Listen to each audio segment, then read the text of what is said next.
Welcome back to Sports Prophecy TV, guys. I'm your host, Jay Taylor, and today we're gonna find out, is Dujon Whisper a part of the final 23 for this summer's Gold Cup with the Jamaica national team? Well, he will have a few opportunities before then.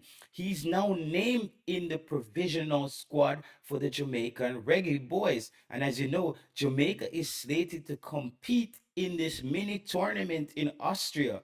This tournament kicks off June 15 versus the likes of Qatar, June 19 versus Jordan. No, the Jamaica Reggae Boys will be using these two games as preparation for the summer. It's going to be a big summer. They will be playing against the likes of the United States on June 24th. No, but this video is about Dujon Whisper. As you know, the Wonder Kid, the Chelsea man, this kid has dominated schoolboy football in Jamaica.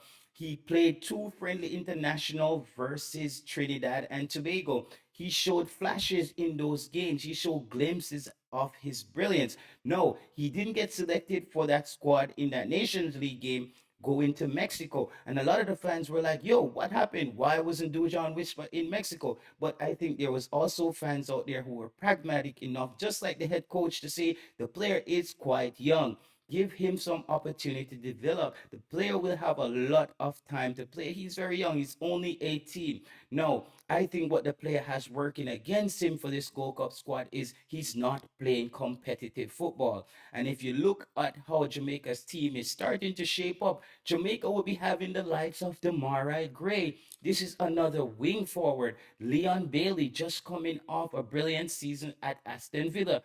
Come on, Mikel Antonio, the boss up front. Then you have the big man again, Shamar Nicholson. You also have the sleepers like the Kahim Parises, the Ronaldo Sifas. So I think it's going to be a very tall order for Dujon Whisper to break into this team. However, it's still going to be a little wait and see if he gets called up for this mini tournament in Austria and he then goes there and prove himself. There's no reason why the player shouldn't be there as well. But this coach has showed that he's willing to give these players a little more time to develop. So at this point, I think that the chances of Dujon Whisper making the final 23 for the Gold Cup is very slim. That's my prophecy on that one, guys. And thank you for tuning in to Sports Prophecy TV. And I'm your host, Jay Taylor.